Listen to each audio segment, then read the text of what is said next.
তুমিও কি এমন একজন স্টুডেন্ট যে চায় পরীক্ষায় ভালো রেজাল্ট করতে, কিন্তু জানে না যে কোথা থেকে শুরু করবে?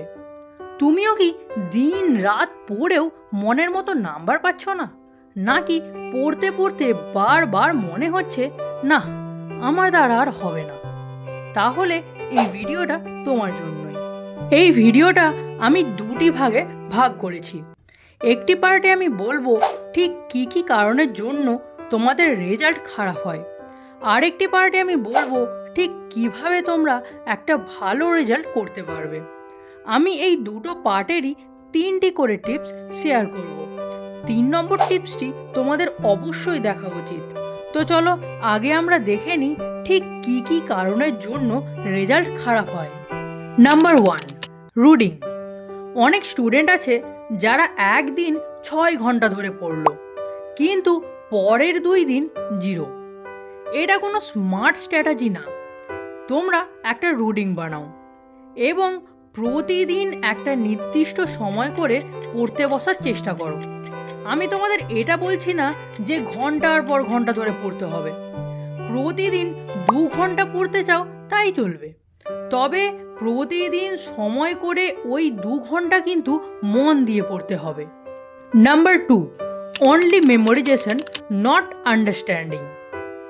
অনেক স্টুডেন্ট আছে যারা পরীক্ষার আগে অনেক বড় বড় প্রশ্নের উত্তর মুখস্থ করে যায়, কিন্তু এক্সাম হলে কোয়েশ্চেন একটু ঘুরিয়ে পড়লেই তারা কনফিউজ হয়ে যায় আর কিছুতেই লিখে আসতে পারে না।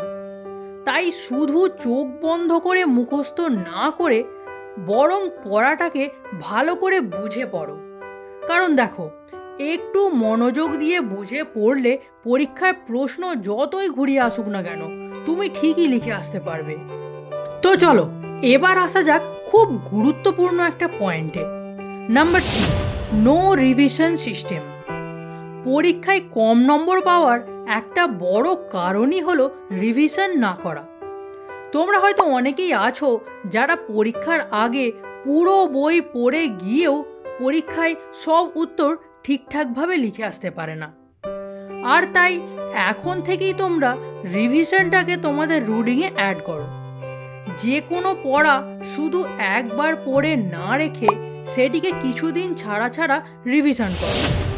এই ট্রিকটা ব্যবহার করলে তুমি চাইলেও পড়া ভুলতে পারবে না, আর এটা আমার গ্যারেন্টি।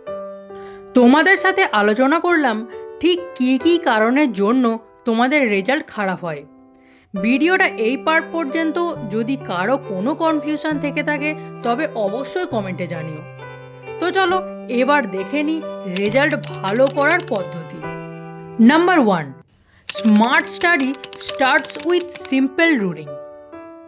প্রতিদিন কোন কোন সাবজেক্ট পড়বে এবং কতটা সময় কোন কোন সাবজেক্টের জন্য দেবে সেটা আগে থেকে ঠিক করে নাও। এক্ষেত্রে একটা কথা বলে রাখি, যদি পরীক্ষা সামনে থাকে তবে একটু বেশি টাইম নিয়ে পড়ার চেষ্টা করো। এখানে তোমাদের আর একটা গুরুত্বপূর্ণ টিপস দিই, যেই সাবজেক্ট তোমার সবথেকে বেশি কঠিন মনে হয় সেগুলিকে সকালের দিকে পড়ো, কারণ এই সময়টা তোমাদের ব্রেন খুবই ফ্রেশ থাকে, যার জন্য কঠিন কঠিন বিষয়ও খুব সহজেই মুখস্থ হয়ে যায়।